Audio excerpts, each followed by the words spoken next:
ariko muri icyo kiganiro yakoreye i Nyamirambo, ndakigarukaho muri ubwo buryo bw'ubunyangarwanda yavugaga. Muri icyo kiganiro yakoreye aho ngaho, umunyamakuru yaramubajije ati ariko se nka buriya iyo uza kugira amahirwe yo guhura na nyakubahwa perezida wa repubulika, ni nk'irihe jambo ari kumubwira? Mutabazi nibwo yasobanuye iyo sura. Yenda naguha nk'urugero, uribuka akantu kamwe yigeze kuvuga ngo abakristo ngo kubera wamuhaye ituro ry'ibihumbi 100, ibyo ntacyo bivuze, ngo ntimumenyere, mujye kumenyera amavuta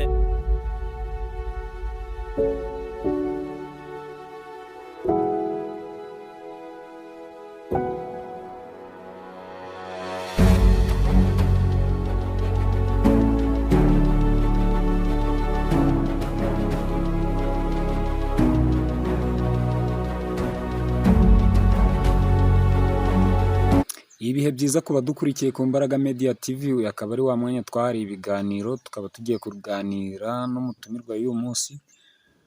Benshi mwamubonye ahandi hagiye hatandukanye, ariko byabaye byiza ko natwe uyu munsi twifuza ko twamuzana imbere ya mikoro zacu na kamera, akabaganiriza ku bintu biri hanze aha bigiye bitandukanye. Umutumirwa, umwanya ni uwawe.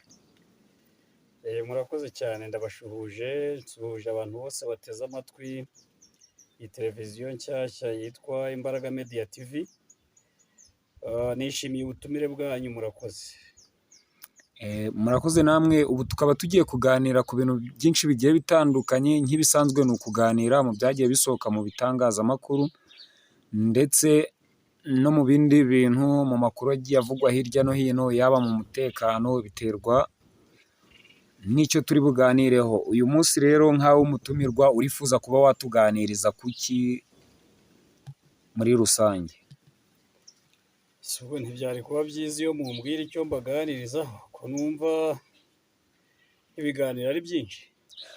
Uyu munsi turifuza ko watuganiriza ku bintu bijyanye n'inkuru zagiye zivugwa hanze aha z'umuntu wavuze ngo, muri make ni Apotre Mutabazi, ukatubwira ku bijyanye na Edouard Bamporiki. Umwanya ni uwawe. Tugiye kuganira ku bantu. Ubwo nituganira ku bantu, ubwenge bwacu ntiburaba buciriritse, kuko ubundi hari umurongo wa filozofi, ndakeka ari ya Mahatma Gandhi, niwe wavuze ngo ubwenge bwuzuye butekereza, buganira imishinga, ubwenge bw'igice buganira amateka, hanyuma ubwenge buciriritse bwa ntabwo buganira ku bantu. Niba tugiye kuganira ku bantu, turaba turi mu murongo muzima. Ntabwo dushaka kuganira ku bantu nk'abo ngabo, kuganira kuri Apotre Mutabazi, ahubwo dushaka ngo duhurize filozofi y'ibyo yavuze, kuko ntabwo ari umuntu dushaka kuganiraho no kuganira. Reka nkwereke, tukigire nka cross cutting issue. Iyo turi mu burezi tugira icyo bita cross cutting issue, ukagira topic ugiye kuvugaho, hanyuma ukagira utundi tuntu tunyarukiramo kugira ngo birusheho kuryoha. Ahubwo byaba ari ibyo. Ni ibyo ngibyo, ntabwo tugiye kure. Urakoze rero, reka tubikore mu murongo ahari wo kureba ku iterambere ry'igihugu, kuko bariya abagabo bombi b'abanyabigwi, reka mujye b'abanyabigwi, kuko nka Minisita Edouard Bamporiki tuzi ibigwi afite muri iki gihugu, kabone n'ubwo uyu munsi byaba bitari kugenda neza, ariko uko biri kose ibyo bigwi arabifite. Hanyuma Apotre Mutabazi nawe, ndatekereza iyo numvise iyo titire mba numva ari ikintu kibyibushye. Ubwo rero niyo mpamvu uvuga ngo bari abagabo b'abanyabigwi, dufite byinshi byo kubigiraho, ndetse mu murongo wo gukunda igihugu. Reka tubijyane mu murongo wo gukunda igihugu. Mbere nko kuri Apotre Mutabazi, wambaza utese uramuvugaho iki mu murongo wo gukunda igihugu? Kuko buriya ngiye ngiye kumuvugaho, njye namuvugaho mu buryo bune. Ubwo buryo ni ubuhe? Nk'uko tubizi burya umuntu wese agira impande, ashobora kugira impande ebyiri zitandukanye cyangwa se ashobora kugira impande enye. Izo mpande nagira ngo nzisobanurire abateze amatwi iyi televiziyo. Umuntu wese agira impande enye muri rusange. Umuntu afite uko ateye, yiyiziho, n'abandi bamuziho, buri wese akaba abizi, nkakubwira nuko nteye, nawe ukaba ubizi ko ari uko nteye. Urwo ni uruhande rumwe rwa muntu. Umuntu agira uruhande rwa kabiri rw'ingeso ze atiyiziho ariko abandi bamuziho, bakamubwira uko ateye wakumva sibyo, akanabihakana kandi koko ababimubwira babimubonyeho. Hari uruhande muziho ashobora kuba nawe yiyiziho, hari uruhande muziho atiyiziho, hanyuma ku ruhande rwa gatatu hari ibyo we yiyiziho ariko twe tutamuziho. Izo nazo ni karagiteri ze. Hanyuma hakaza uruhande rwa kane tutazi nawe atazi, ruzwi n'Imana. Murashaka ngo mvuge mu ruhe ruhande? Uruhande nashakaga ngo uvugemo kuri Apotre Mutabazi ni uruhande rw'ibyo waba umuziho utekereza ko atiyiziho. Ibyo ntekereza ko atiyiziho. Ibyiza rero ngiye kuvuga ku mpande ebyiri, nabyo byadufasha. Ndavuga ku ruhande rwa Mutabazi, rw'uburyo namumenye, uburyo namubonye, n'uko mufata uyu munsi. Ko ngewe ntangira kumumenya namubonye mu myaka ya za 2020, mumenyera kuri YouTube atanga ibiganiro ku kinyamakuru cyitwaga ngo Ikira, ni Umubavu. Ariko ikiganiro yatangaga cyarankuruye, numva ndamukunze. We yari ari gusobanura igitabo ari kwandika, akavuga n'umushinga w'ibitabo afite kwandika, avuga amashuri yize, avuga n'uburyo yizemo na kondisiyo yizemo. Ibyo bintu iyo abivuga nahise mukunda, numva ni umuntu mwiza, ni umwanditsi w'umuhanga, wize ashoboye. Ibyo birankurura, numva ndamukunze. Ubwo mu gutangira kwanjye nabonye Mutabazi ari umuntu w'umuhanga. Nyuma gato ariko mbona bwa buhanga bwe n'ibiganiro uko yakomezaga kubiyobora, ndikanga, mbona bwa buhanga namubonagamo buranze. Niba warigeze usoma mu gitabo cy'Umugenzi, harimo umugabo bita Magambo. Mu gitabo cy'Umugenzi abamo uwo mugabo ngo yahuye na Mukristo amuboneye kurabona ni umugabo mwiza, muremure kandi munini. Ariko uko arushaho kumwegera, Mukristo akagenda abona wa mugabo aragenda aba mutoya, aragenda bwa bwiza bwamugaragaraga aho ari kure buragenda bumushiraho, ndetse amugeze iruhande babona rwose si mwiza pe. Kugendana nawe birabananira. Ubwo yari Mukristo na Byiringiro. Kugendana nawe birabananira, bituma bananiranwa mu rugendo, baratandukana. Bisa naho nanjye ariko byangendekeye, kuko gatoya nyuma Mutabazi nkomeje kumwumva naje gusanga ari umutubuzi. Mutabazi, Magambo, umutubuzi, ibyo bintu wabihuza gute? Nyine nibyo ngira ngo mpuze, kuko uko ikiganiro yakomezaga kukijyana, naje gusanga ahari ari mu cyerekezo cy'uko ashaka umwanya w'ubuyobozi, ariko ari kuwushakisha umunwa. Ariko nka Apotre, aho nkubwira nti naje gusanga ari umutubuzi, nagiye mu by'iyobokamana, mbona mu iyobokamana rye ntaho bihuriye na titire ye.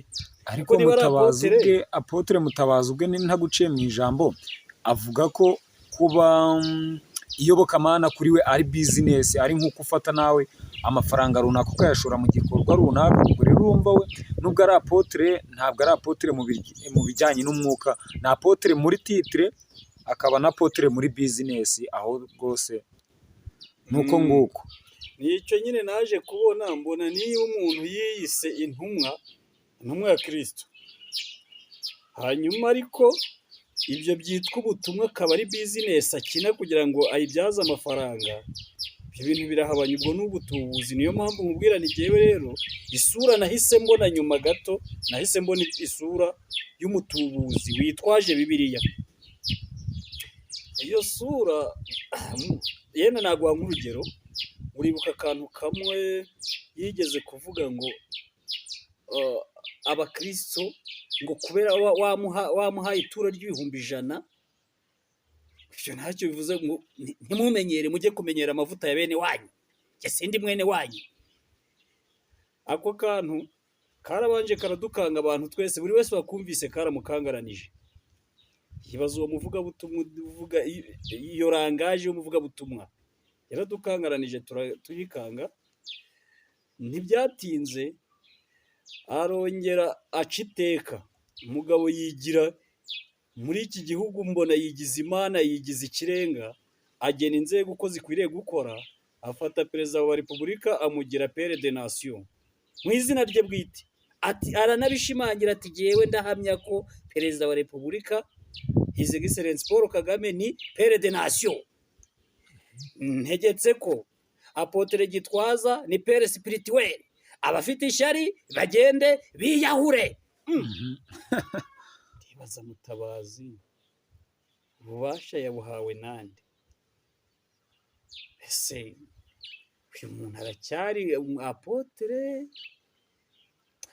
Ibyo bintu byanjyanye kure, njya kure ndetse kugeza ubwo mu bantu nshobora kumva no gukurikirana abaye nk'umusipurima rwose, muvanamo ikiganiro nagifungura nkabona na Apotre Mutabazi ngahita ngikupa.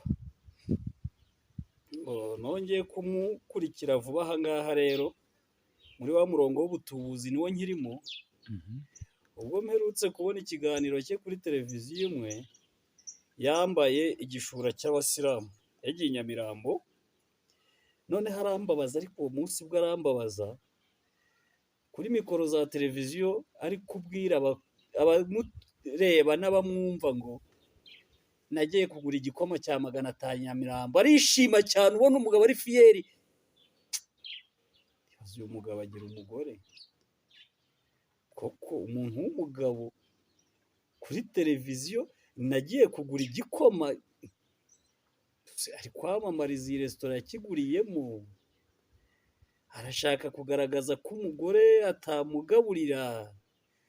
Kweri ikintu ashaka kugaragaza hano ni igiki? Kuko nkimara kumubona ko yagiye i Nyamirambo, agerayo yambaye igishura cy'abisilamu nk'ahantu muri quartier y'abasilamu, nabonye umutubuzi mwenyewe. Ubwo rero hanyuma kuri icyo cya kabiri, reka harinse n'ugikupa ubwira ibindi namubonyeho, kuko maze kumubonaho karite nyinshi. Ukiri aho, hari ijambo ejo bundi aherutse gukoreshwa ryitwa kuvuga imbwa mu mazina yazo.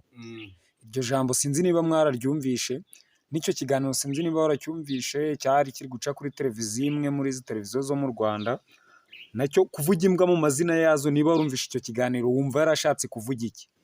Ni ibi ndi kuvuga, kuko ubu ngubu kuba ndi kuvuga uko namubonye, ubu ndi kuvuga imbwa mu mazina yazo. Ni ibi ngibi. Icyo kiganiro narakibonye, ndagikurikira, ndavuga nti ariko ahari umunsi umwe nkwiye kuzavuga imbwa mu mazina yazo, nkavuga uko nazibonye. Ubu ni ibi nakoze rero nanjye. Ntaguciye mu ijambo, ubwo kuvuga imbwa mu mazina yazo ni ukuvuga Apotre Mutabazi w'umutubuzi cyane. Ukongera akandi kantu wavuga kuba ari imbwa mu mazina yazo nka Apotre Mutabazi, ikindi kintu wamuvugaho nk'imbwa mu mazina yazo ni igiki? Ikindi namubonyeho ni iki ngiki, ni ikiganiro aherutse gukora. Hari inyandiko ndende yashyize kuri Facebook, ndetse nyuma ajya kuri televiziyo imwe nanone arayidefanda, aho yavugaga ngo abantu basabira Bamporiki imbabazi ni abanzi b'igihugu, ni inyangarwanda. Iri jambo inyangarwanda nabaye nk'uritindaho, ariko muri icyo kiganiro yakoreye i Nyamirambo ndakigarukaho muri ubwo buryo bw'ubunyangarwanda yavugaga. Muri icyo kiganiro yakoreye aho ngaho umunyamakuru yaramubajije ati ariko se nka buriya iyo uza kugira amahirwe yo guhura na nyakubahwa perezida wa repubulika ni nk'irihe jambo ari kumubwira? Mutabazi nibwo yasobanuye neza atera umusumari ku kintu kimwe cyamuzanye mu itangazamakuru, kuko yahise avuga ngo njyewe iyo nza kugira ayo mahirwe yo kwivugana na nyakubahwa perezida wa repubulika, umwe haba mu bakora muri minisiteri y'urubyiruko cyangwa se mu bunyamabanga bwayo, umwe muri bo yagombaga guhita atakaza umwanya. Ati rwose kuko hari ahantu nagombaga guhita ninjiramo.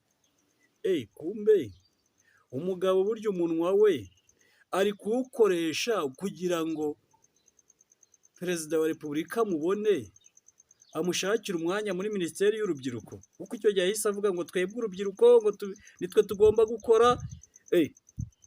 Noneho ndibaza ngo uyu muntu kuki ahuye na perezida wa repubulika, umwe mu bantu bakoraga kandi bakora ibintu yenda neza banabishoboye, yatakaza umwanya kugira ngo awujyemo? Hari icyo bisobanuye. Ni ubusobanuro bwanjye nabihaye. Icya mbere, uyu mugabo ni umwanzi w'igihugu, kuko arebye perezida wa repubulika twatoye amwita umuryi wa ruswa.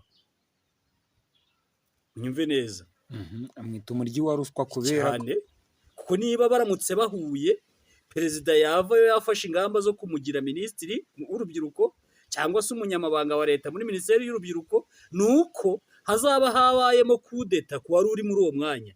Kudeta ikozwe nande? Na Mutabazi, ku kagambane yagiranye nande? Na perezida wa repubulika. Sibyo? Icyo kintu kiri kumvikana neza. Icyo kintu kiri kumvikana, kuko yaravuze ngo ndamutse ngize amahirwe ngahura na perezida wa repubulika, umwe mu bantu bari muri iyo myanya yahita awutakaza. Sibyo?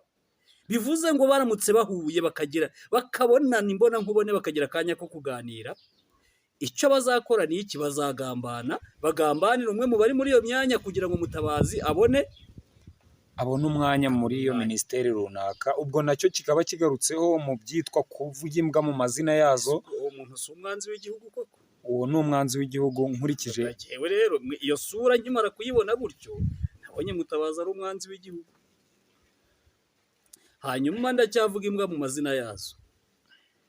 Mutabazi mu ibaruwa ye yanditse kuri Bamporiki no ku bantu bamusabiye imbabazi, ndayibona mu buryo bubiri. Niba Mutabazi ibintu abivuga bivuye ku mutima koko, avuga ati mva rero abantu banyereza umutungo wa leta, ibyo bisambo bikurikiranwe ndetse n'aho uwo mutungo wagiye ugaruke, uyu mugabo ndabona ari umuntu ukunda igihugu, ushaka iterambere ry'igihugu. Rwose kuko icyo kintu kirakwiriye. Niba washyizwe mu mwanya ugiye guhagararira rubanda, hagararira rubanda. Niba umushahara uhembwa utakunyuze, demisiyoni uvuge uti rero uyu mushahara ntunyuze, aka kazi ndagataye, ariko we gufata ibya rubanda ngo ubiyobye ujye kubyubaka mu mahoteli, ntabwo ari cyo kintu baba baragushyiriye muri uwo mwanya. Urwo rugamba Mutabazi arwana rw'uko uyu mutungo unyerezwa ugomba kugaruka mu isanduku ya leta, ndabibona mu murongo mwiza wo gukunda igihugu. Aho rwose naho kwaba ari ugukunda igihugu. Rwose ubwo mvuze imbwa mu mazina yazo rero, ngewe ndavuze ngo uyu mugabo ntatinze namubonyeho karite enye. Uruhande rwe rwiza nabonye harimo kuba ashishikajwe n'uko umutungo w'igihugu unyerezwa ugomba kugaruka. Impande ze mbi nabonye ni uko ari umutubuzi w'igisambo cyikunda gusa, udakunda igihugu. Kuko abayakunda igihugu abari muri iriya myanya yakumva ko nabo bayinezerewemo, kwifuza kubahirika ngo yigiremo kubera ko yahuye na nyakubahwa, ubwo ni ubusambo. Ntabwo mbibona nk'ibintu byiza. Ariko aho ngaho kuvuga ngo abari muri iriya myanya ngo wenda bayinezererwemo, twese nta muntu utakwifuza kuba minisitiri. Yego, ikibazo wenda cyaba gihari kuba yarifuje kuba minisitiri avuga ngo ahuye na nyakubahwa perezida wa repubulika, ngo sinzi niba icyo ari gukoresha ari ukumubwira, niba icyo ari gukoresha ko ari ugukora iki, yari amafaranga yari iki, ashaka kugaragaza ko ari ugutanga ruswa, naho ngaho ndi kumva ko kuba nta muntu utakwifuza kujya mu mwanya nk'uriya, aho rwose ndumva atari ikibazo. Rero nibyo, iriya myanya twese turayishaka. Ese buriya kugira ngo twese Imana yadutunze inkoni, ziriya ntebe tukazicaramo ntitwanezezwa nazo? Twese turabishaka, ariko niba tubishaka reka tunyure mu nzira zibikwiye. Uzumva agaterime gakoreshwa hanze aha ngaha, umuntu akubwira ati ariko wakoze utyo wangwa nande, sibyo? Buriya rero uvuga ndore nta kimaze, ahubwo kora ndore. Uriya muntu nk'umwapotere nakore neza inshingano zigendanye n'ubwapotere, aherweho ashimwa, namara gushimwa n'Imana n'abantu, na nyakubahwa azamureba muhitemo, azamutoranya amuhe umwanya. Ariko niba ibyo yari ashinzwe gukora yarabikoze nabi, uratekereza ko numuha wa mwanya mwiza yakagombye gukorera abanyarwanda aribwo azabikora neza? Ntabwo bishoboka. Kuko niba akazi wakoraga wari urimo kakunaniye, witekereza ko nujya mwakariya keza abandi bari gukora aribwo uzagashobora? Ruriya ni uruvuga undi. Nabanza atunganye ibyaho ari iby'urugo rwe neza, sibyo? Umuntu w'umusaza ye kujya kuri radiyo, nubwo yatubwira ko ari umusore, yesi aracyari mutoya, nibyo, ntabwo ari umusaza, ariko umugabo w'imyaka 38 ni hafi aho ngaho, nkurikije imyaka yatubwiye afite, ntabwo ari umwana nanone, sibyo? Titire afite ni igititire kibyibushye ku buryo kwitwa potere, ititire ibyibushye umuntu yagombye guha agaciro, akavuga ati ariko niba nitwa igititire koko nkwiriye kuyiha agaciro kangana iki? Ntabwo yari titire yo kujya kunywa igikoma cya 500 Nyamirambo, ngo nuva kukinywa si bibi, nanjye najyayo hari bibaye ari bishoboka, ariko si ibyo kujya kwiratwa. Umuntu rero minisitiri ujya kwirata ngo yanyweye igikoma, so yaba ari minisitiri gute? Wowe ari nkawe waba umuha? Ya rwose. Ibyo rero bo, hanyuma yenda uriya mukozi w'Imana akatumuveho, keretse niba hari ikindi wamumbaza, ariko ndumva jyewe ibyo mutekerezaho ndabivuze. Nuko umukozi w'Imana Apotre Mutabazi katube turetse ku byo yavugaga, kuko ntabwo ari we twavugagaho nk'uko wabitubwiye mbere, twavugaga ku bijyanye n'ibyo yavugaga. Watubwira akantu gatoya kuri Minisita Edouard Bamporiki? Ubu navuga kuri Bamporiki ntari kuvuga kuri Mutabazira, kuko Bamporiki muzi kuva mbere ari mu mivugo, ndetse muzi abantu bamureba uburyo imivugo ye imaze gukundwa, nk'umukinnyi w'amafilimi uburyo filimi ze ziri gukundwa. Mbona izina rye nagiye kumva, numva umwarimu umwe arambwira ati ariko ubu ntubona uyu mugabo bazamugira umudepite? Ukagira ngo babitekerereje hamwe mu minsi mike, ntibyatinze mbona Bamporiki yagizwe depite. Bamporiki rero abanyarwanda tumuziho karite imwe ya nyayo, tumuziho cyangwa se ebyiri, tumufata mu buryo bwinshi. Yenda nakubwira ibyo abantu bamutekerezaho, nkakubwira n'ibyo jyewe namwiboneyeho, cyangwa se ibyo mutekerezaho jyewe ubwanjye. Ku bantu muri rusange bamuzi nk'umunyamunwa, umunyamunwa w'umuzimuzi, uzimura agahera kuri nyina wamubyaye. Icya kabiri abantu bamuziho, ibyo ni ibyo ujya wumvana abantu hirya no hino bamuvugaho, abantu basa naho bamugerekaho impfu nyinshi, kuko usanga urupfu rwa Kizito Mihigo hari uburyo abantu barushakira kuri uriya mugabo. Uzumva nko mu ndirimbo ya Karasira, aho yavuze ko yashimuse umushinga w'inuma, aho yavugaga ati rero wacukuye imisarane agakurira mu ivangura, yananirwa gucukurira imva bazima. Umuntu tuzi wagiye mu matangazamakuru akadutangariza ko yacukuye imisarane, ntabwo ari ibanga turamuzi. Noneho hari abamushinja ko ugutoroka kwa uyu musore w'umusizi ninde Bahati Innocent. Bahati Innocent. Hari abamushinja ko burya ibibazo bya Bahati Innocent abifite mu kuboko, kuko nk'iyo wumvise ibisigo bya Bahati Innocent avuga ku mana ya Sembwa, akavuga ku gisigo cye yise Muvunyi, iyo ubyinjiyemo neza cyane ukajya kubisesengura uravuga ngo abasizi buriya kera bateraga ubuse bakagira aho bakubita mu gihe babonaga hari ibitagenda neza. Ubwo rero iyo ubaye nk'ujya gusesengura utese uyu musizi arashaka kuvuga iki, hari aho ubona birengurira bisa n'ibyajyaga kureba iyo hirya. Niyo mpamvu rimwe na rimwe usanga abantu bamushinja ko ibibazo bya Bahati Innocent abifitemo akaboko. Yego, biravugwa, ndetse muri iyi minsi ya vuba umunsi afungwa nagiye nsoma komenti nyinshi zaciye mu binyamakuru, abantu benshi bavuga ko Edouard Bamporiki ifungwa rya Karasira rwose arifitemo uruhare rutaziguye. Ariko ibyo byose abantu baba bavuga nta rukiko rwigeze rubimuhamya. Nanjye sindi umwe mu babimushinja, nk'uko nakubwiraga nti mu kuvuga imbwa amazina yazo, reka nkubwire ko uyu muntu umushinja ibi, ariko aho ngaho jyewe kuri we ntabwo ndi umuhamya wabyo, kuko jyewe isura nabonye ya Bamporiki Edouard. Banyarwanda mumbabarire mbiseguyeho, uyu muhungu witwa nimwibuka ndamuvuga, ariko uyu washinze iri shyaka rya People's Party,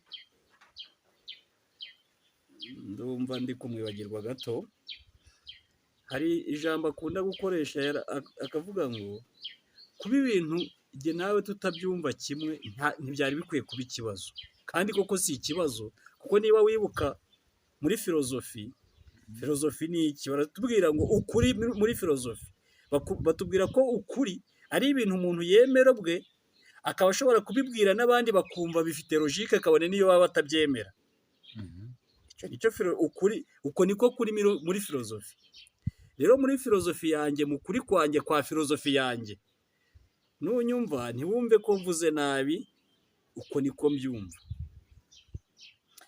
Iyo ndebye mbona iki gihugu cyacu kugira ngo kizubakwe neza kigera aho dushaka, tube Ubusuwisi bwa kera twifuzaga kuba bwo, cyangwa se tube Singapuru y'ubu twifuza kubayo,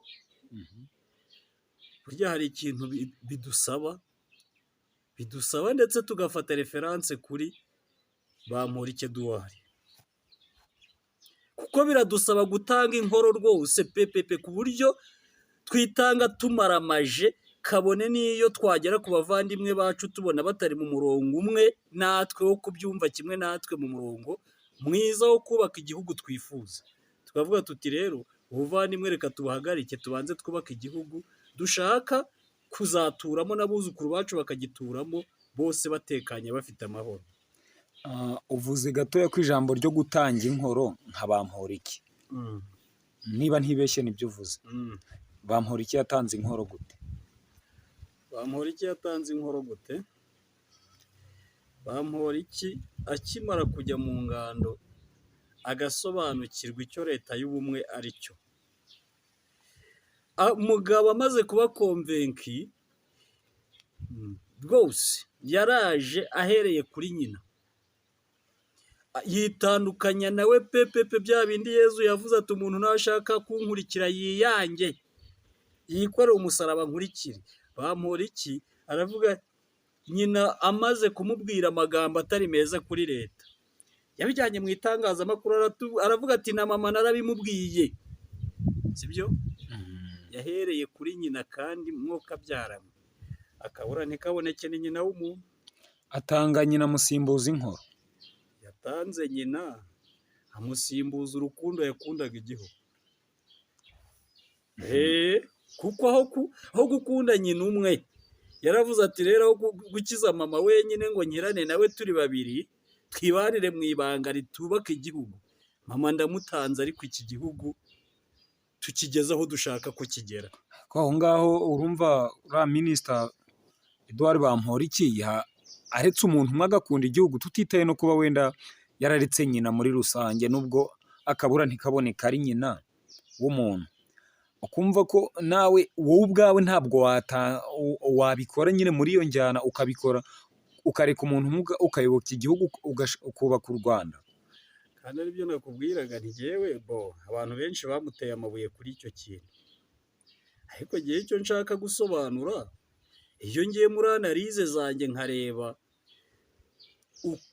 icyo dusabwa kugira ngo igihugu cyacu kibe cyiza kuruta uko tukibona uyu munsi, kibe cyiza kigera aho dushaka ko kigera, kive mu murongo w'ibihugu biri mu nzira y'amajyambere, kive mu murongo w'ibihugu bikennye, kigende kigera aho dushaka, ku buryo nacyo kizagira ijambo mu bihugu mpuzamahanga, ku buryo nacyo kizaba igihugu gisabwamo ubuhungiro, gisabwamo imirimo, gisabwamo biriya byose bikenerwa.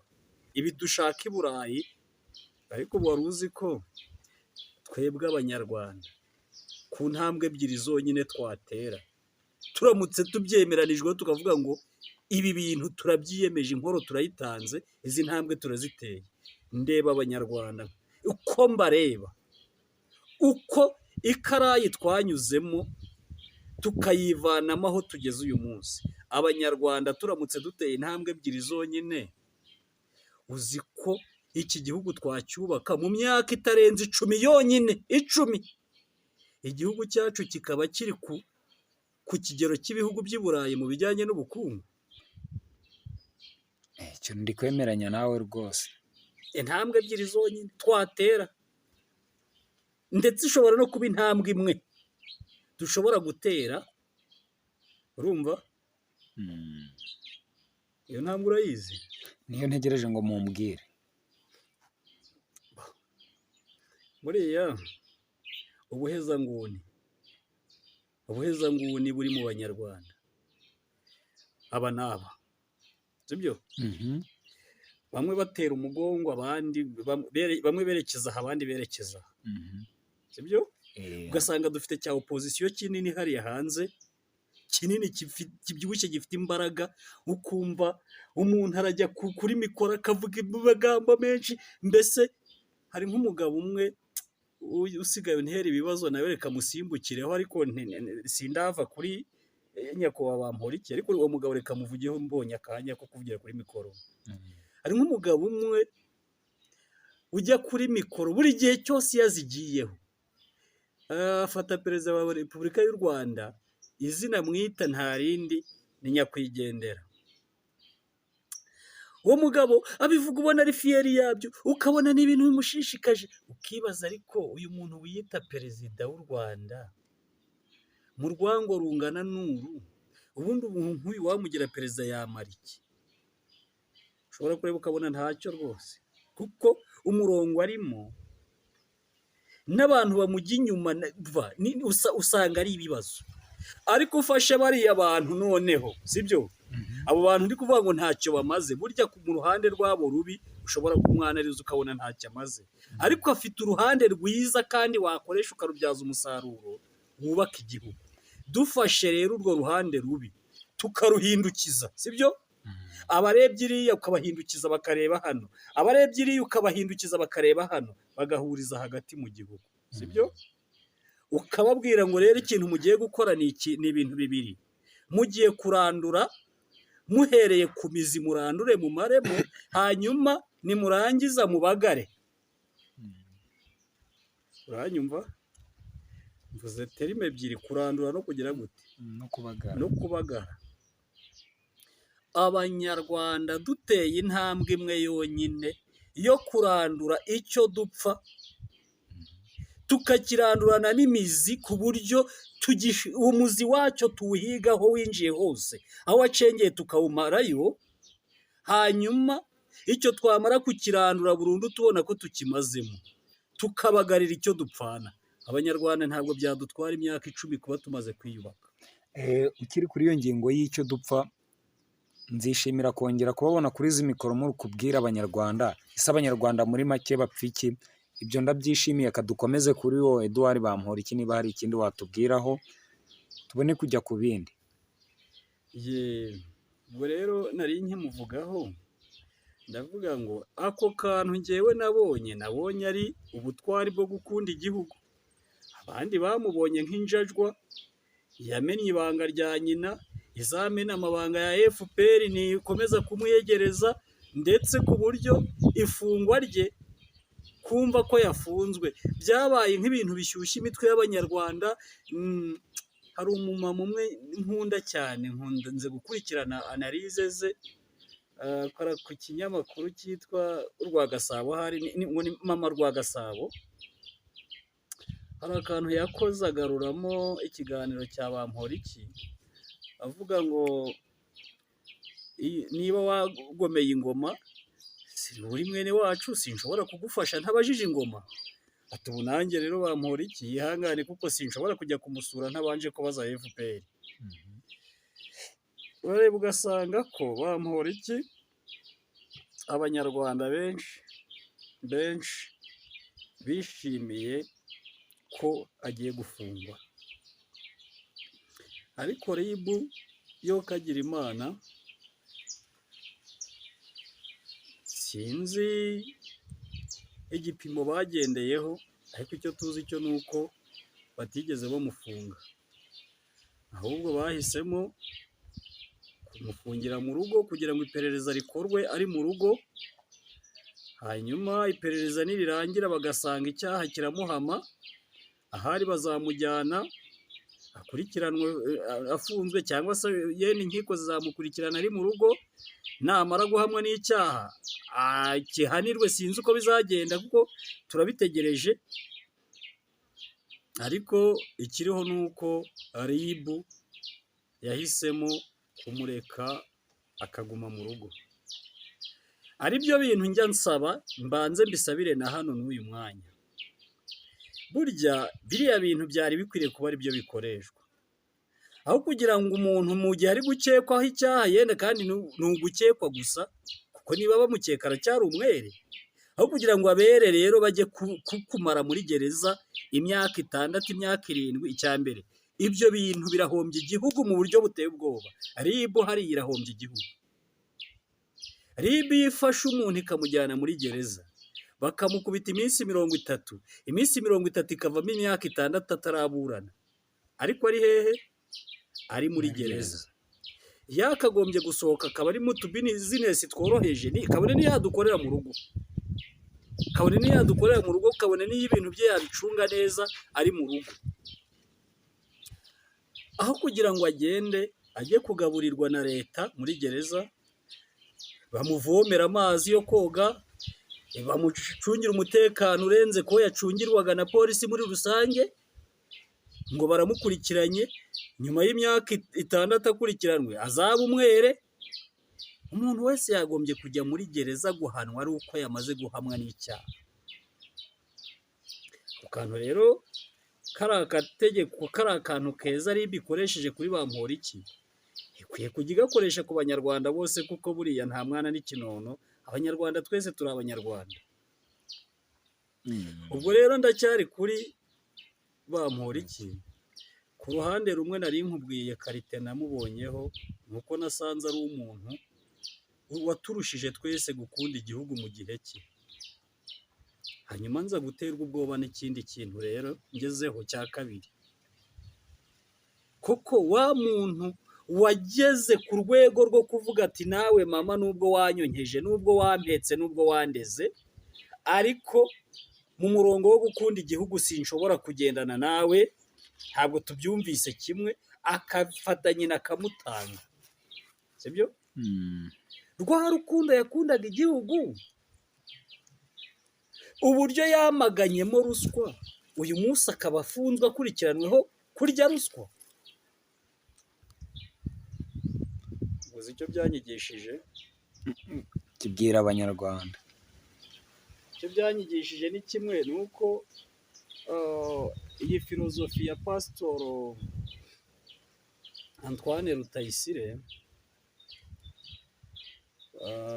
ni filozofi twayandika vuba tukayemera nk'iza ba Sokarate n'abandi, twayandika kera, ariko ni filozofi zandikwa mu mateka y'abantu, kuko yaravuze ngo mu bantu bose harimo abantu bose, sibyo?